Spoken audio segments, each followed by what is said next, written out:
guy? Yeah. Can I connect him to it?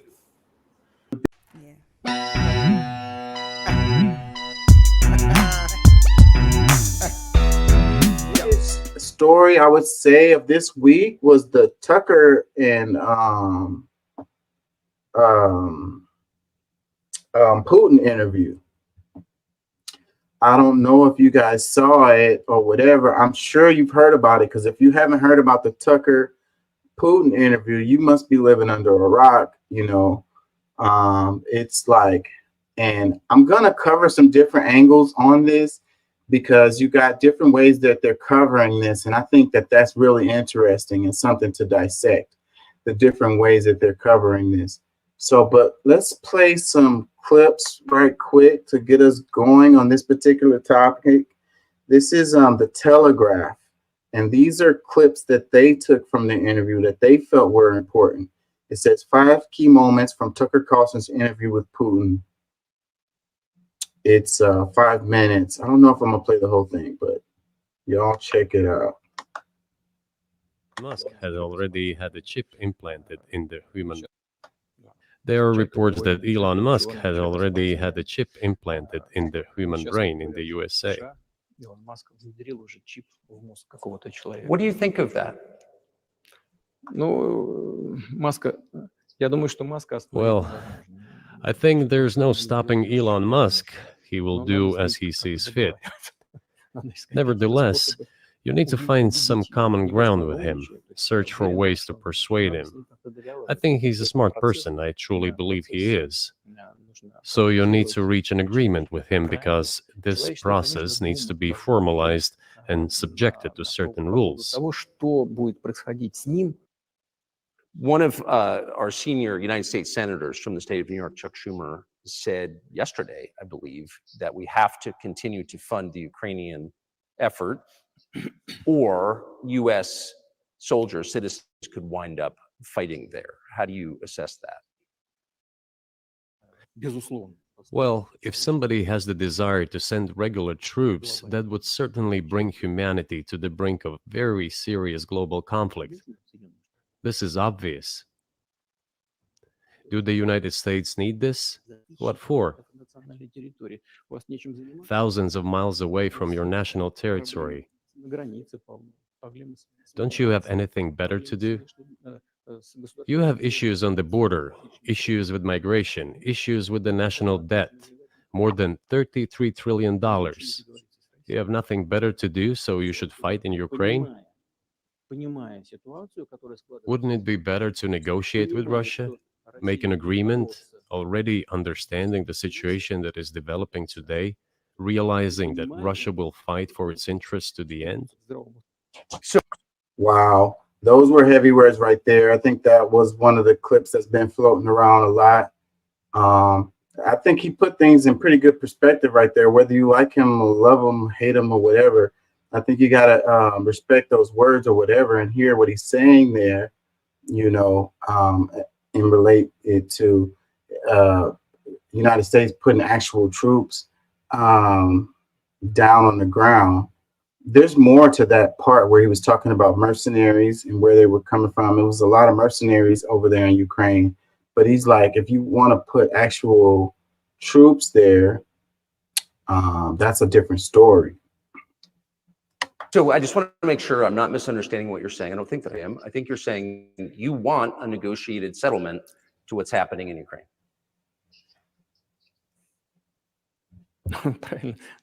Right. And we made it.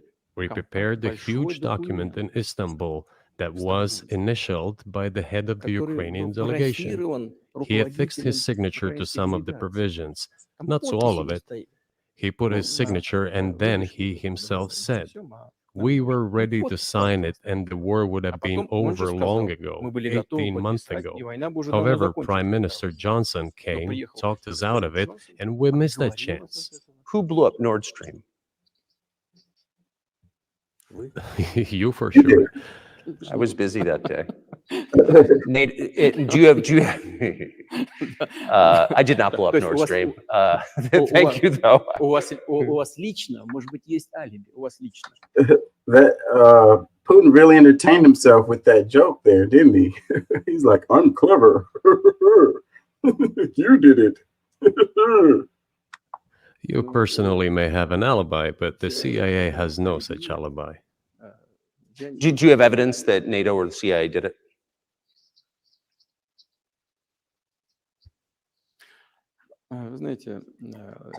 You know, I won't get into details, but people always say in such cases, look for someone who is interested. But in this case, we should not only look for someone who is interested, but also for someone who has capabilities. I just got to ask you one last question, and that's about someone who's very famous. Who has capabilities. That clip goes further to, yeah, so he's saying, who has interest in it, but also who has capabilities.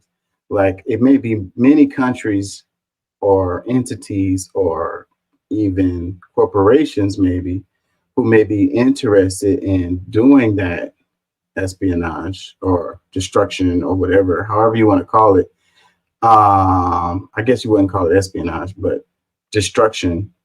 But it's not very many who actually has the capabilities of doing it, of actually pulling it off. So once you put those two together, then it only leaves a few possible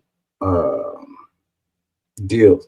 And then Tucker pressed him even more on that, where he was like, if you have evidence of it, then why don't you release that evidence and win the propaganda war?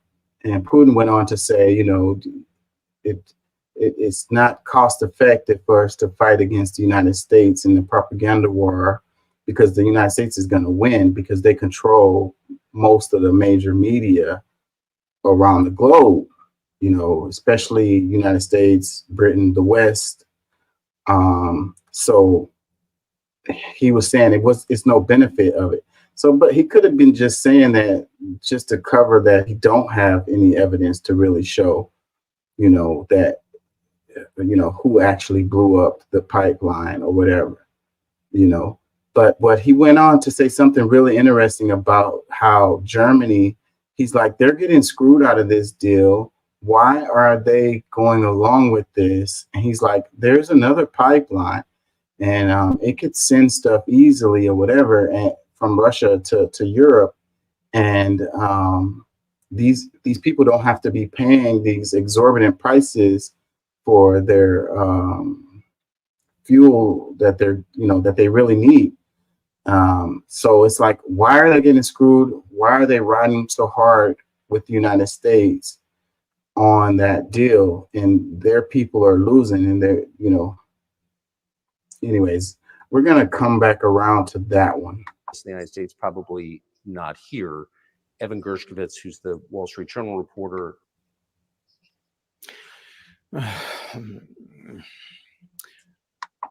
Мы столько сделали жестов доброй воли, что, мне кажется, мы исчерпали все лимиты. We have done so many gestures of goodwill out of decency that I think we have run out of them. Ни разу не ответил.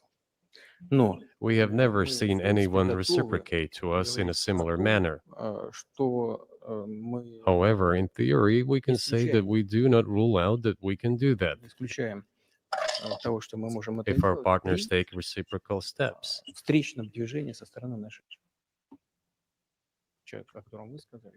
I do not rule out that the person you refer to, Mr. Gershkovich, may return to his motherland. By the end of the day, it does not make any sense to keep him in prison in Russia. We want the U.S. Special Services to think about how they can contribute to achieving the goals our special services are pursuing. We are ready to talk. Moreover, the talks are underway. And there have been many successful examples of these talks crowned with success. Probably this is going to be crowned with success as well. But we have to come to an agreement. I ain't gonna lie, I didn't catch that part of the interview, so I don't know much about that particular topic. And it's interesting that they chose to highlight that one, the Telegraph. So let's look at some comments. It says, imagine calling Tucker a traitor for interviewing Putin, but then showing the interview. Yeah. And that's what the news, or they're like, Hillary Clinton had the whole shit cow about this thing. And I think that, you know, the mainstream media is really, for one, it's Tucker undercutting them or whatever. Again, you know, he is beating them. And I think that's part of what they don't like. But there's also another part, you know, that they don't want the American people to hear the other side, because we have a propaganda machine here in the States and everyone is just parroting each other, and we don't get to hear the other side. We don't get to hear, you know, Putin's views or what he's really intending to do or whatever. We just hear secondhand stuff through our talking head pundits here in the United States and Britain. And the media doesn't like that. They don't like to have stuff that's flying against what they're saying, or, you know, direct freaking information that goes against what they're saying straight out of the mouth of Putin. Like, you can't argue with the stuff. If you're saying Putin says this and Putin says that, and then somebody does a straight up interview with him, they're like, well, Putin is actually saying this. Like, you know, like, I don't know where you're getting that other stuff from. Let's see, more comments. It says, here in the comments, there are people from all over the world: America, Russia, Germany, Ukraine, Bulgaria, Latvia, Greece, France, China, and many others.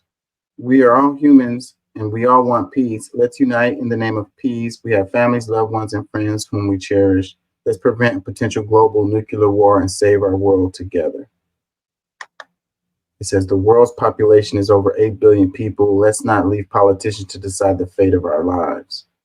I like this, you know, let's come together and fight for peace. You know, the only way we're going to do that is truth. All of these lies lead to destruction. And, you know, we don't want it. As much as people want to talk like they want to talk, like, oh, give Putin the business. We don't really want a straight up live fire, not a proxy war, a straight up war with Russia.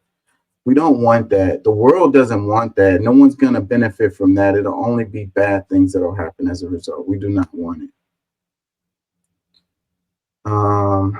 Comments. It says, Tucker's resting face is hilarious. I do realize he has an interpretation device in his ear, but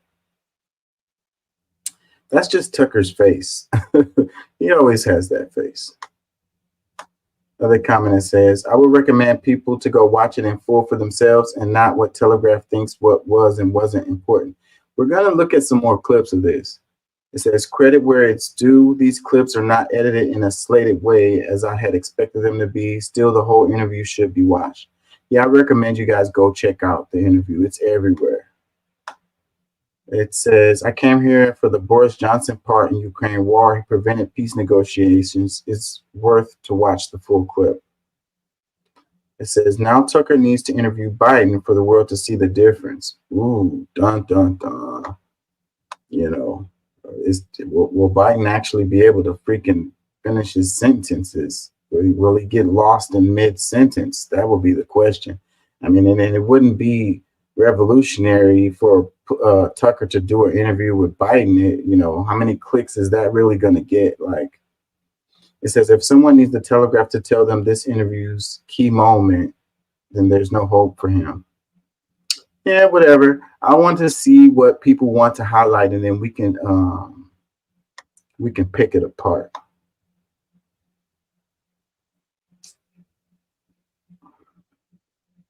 It says Putin threatens World War III. I saw the interview and that's not the case, LOL. It says the 2 hours watching was time well spent. No wonder the mainstream media is panicking. Make up your own mind. I didn't watch the full interview. I'm not going to lie to y'all, but I watched huge. Looks like we got us another hit. Portions of it. Putin in rambling interview